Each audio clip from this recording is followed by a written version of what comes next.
Hey, shalom, shalom, shalom, lakam, which is peace unto you all. Hi, Rab Tawab La Adam, Za Achikam Yawam Chagador Charlotte, which is good evening.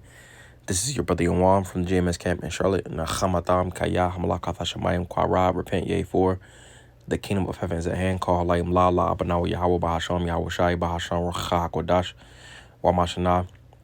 Lazakonim Nawa Wamala Akim Shor Chagador, to all praises to our Father Yahweh, which means he exists. Bahasham, in the name Yahweh Shai, he delivers in double honors to the elders and apostles of Great Millstone. Zayah Ramyah, this is Jeremiah chapter 10, we'll get verse 1. All right, in the subtitle in the blue letter, it says, a satire on idolatry.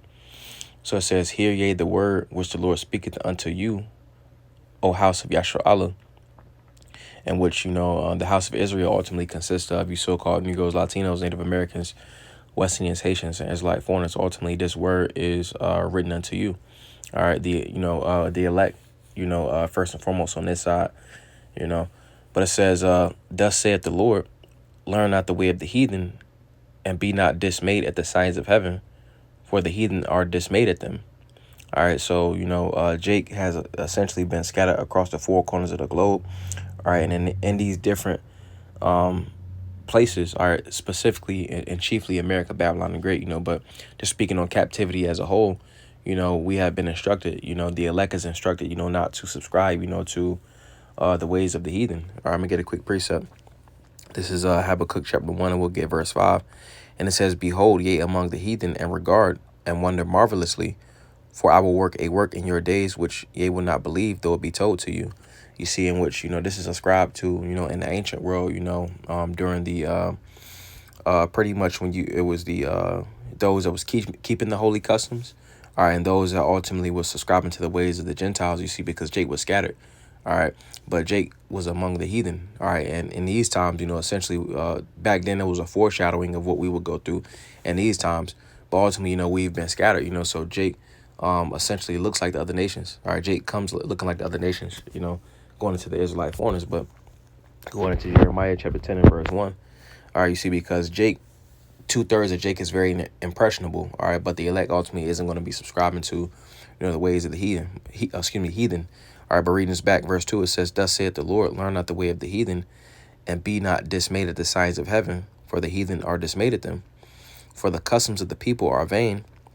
For one cutteth the tree out of the forest, the work of the hands of the workmen with the axe.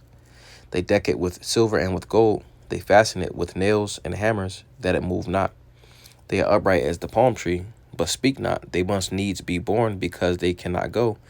Be not afraid of them, for they cannot do evil, neither also is it in them to do good.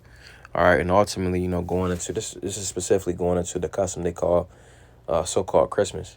All right, going into, the silver and the gold, and, fastening it is just like, it's synonymous with how they do today, you see, but it's not actual silver and gold, all right, or it's not, they don't use the nails anymore. All right, the symbolic nails is how they put the little, it's like a little red thing, and it has like water in it, to pretty much weighty the tree down, but pretty much going to the custom of so-called Christmas with the Christmas tree.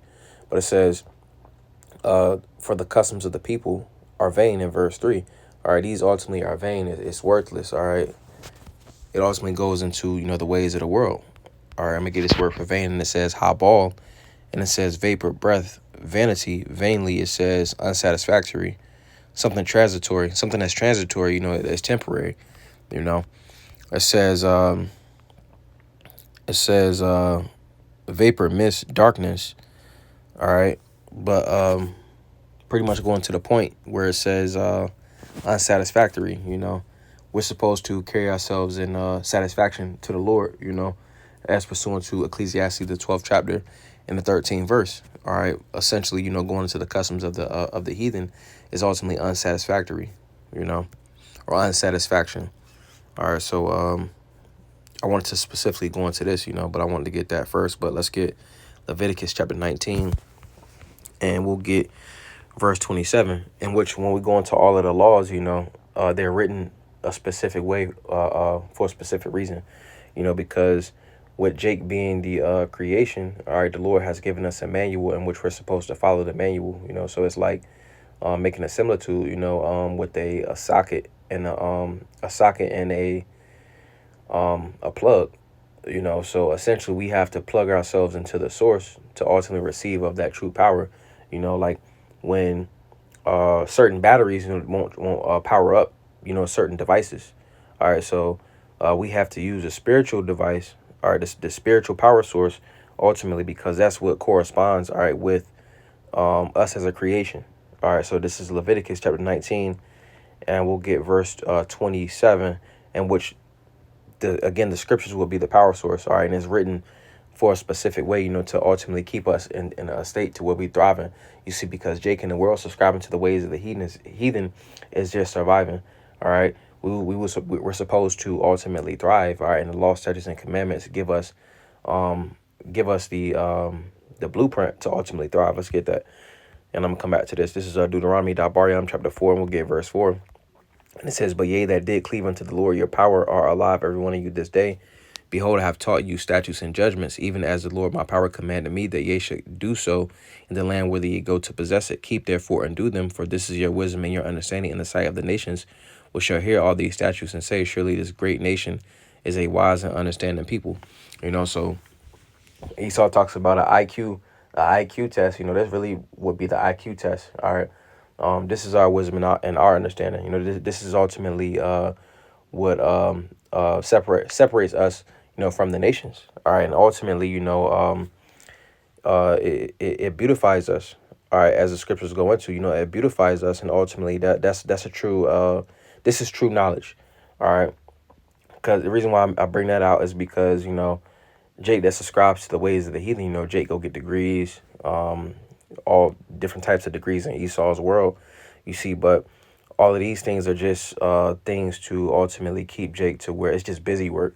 All right, and it keeps Jake to where it's a state of just surviving, just going along to get along in society. All right, Jake subscribing to the societal norms, you see, but we wasn't made to subscribe to societal norms. All right, which we have to do, not being over righteous, not being over wicked. We do things in balance, you see, but literally subscribing to the ways of the heathen, all right, it's not beneficial to us as a people. All right, and we really put ourselves into a thriving type of position, all right, when we cleave unto the Lord. And how we cleave unto the Lord, I'm gonna get this word for cleave. All right, and it says dabak. It says clinging, adhering to. All right, so we adhere to what the Lord says for us to do, all right, and the law. All right, so going back, let's get Leviticus chapter 19 and verse 27. And it says, "Ye shall not round the corners of your heads, neither shalt thou mar the corners of thy beard." All right, which just goes into the lineups, the edge ups. All right, how they do like in the barbershops and stuff like that. That goes into a heathenistic custom. They used to do that in Egypt. All right, they also did destroying their beards. And reading it back, it says, "Ye shall not round the corners of your heads." All right, going into the lineups, neither shalt thou mar the corners of thy beard. In which, when we look at how like the edge ups, they ultimately push the hairline back. In which again, that goes against our customs. But it says, "Neither shalt thou mar the corners of thy beards." So going to lining the beard up, they did that in Egypt. All right, and then also shaving. We not supposed to shave. We just supposed to trim. All right. So it says, verse 28, it says, "Ye shall not make any cuttings in your flesh for the dead, nor print any marks upon you. I am the Lord." So that goes into, tattoos. All right. We're not supposed to make any, like markings in our skin. That's a heathenistic custom. A specific nation that does that, Japheth, they take that as like a rite of passage, you see, but we're not supposed to do that. Give me a second. Salakia.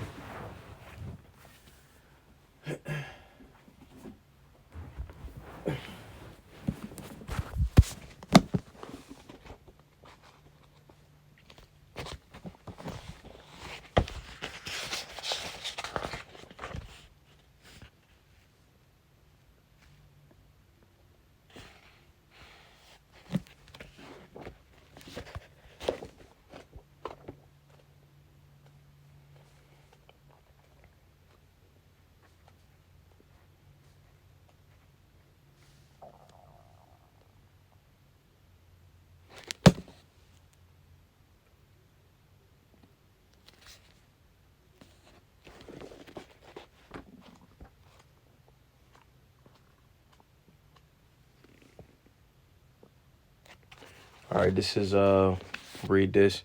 This is out of the New Manners and Customs of the Bible. It says Egyptians were known for their their careful attention to personal cleanliness. Contrary to the customs of the Hebrews and others, the Egyptians only allowed a beard and hair to grow as a sign of mourning, which was the reverse of the customs of the Hebrews, who shaved both as a sign of mourning. It says, who shaved both as a sign of mourning. They have gone up to the temple and to Debon, even to the high places to weep. Moab wails over Nebo and Medeba. It says everyone's head is bald and everyone's beard is cut off. The Egyptians' normal custom was to shave both for reasons of cleanliness. Strangely, however, while so careful to shave their beards, the Egyptians apparently wore false beards at times, for we have a number of pictures and statues of pharaohs showing them with beards which we which we now know were fake. All right, and again, that went into a heathenistic custom. Even with it says they would shave their heads bald. That in America, they do that shit with the so-called like law officials. They'll take the little it's like George Washington. He had that wig. He used to wear that. I believe that went back to a custom back in Egypt. But this is spiritual Egypt. You see, so them same customs is back now, and even with Greece. Greece, they used to like the little Caesars dude, little Caesar, the pizza dude. When you look at how they got the picture, his head is completely shaved off. Because they did that in Greece, and I believe they also did it in Rome. So those things go back to heathenistic ways, in which we're not supposed to subscribe to those ways. So I'm gonna get one more precept, and that'll be it. But this is Ezekiel chapter 44, and we'll get verse 9, and it says, "Thus saith the Lord, power." Excuse me.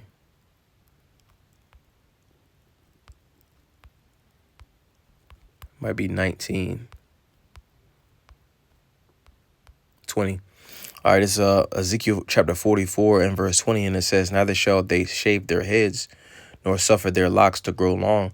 They shall only poll their heads." So when we go into our customs, we kept our beards. We didn't shave them down how the heathen do. We kept our beards. We can trim them, but we're not supposed to shave them. We're not supposed to line them up. And then going into the hair, ultimately, we would trim it. All right, we wouldn't shave it because, again, that goes into the heathen customs. So, again, just wanted to go into that. I don't want to zaza by Naya Paulo as well. That was a beautiful edification to the spirit. I don't want to zaza.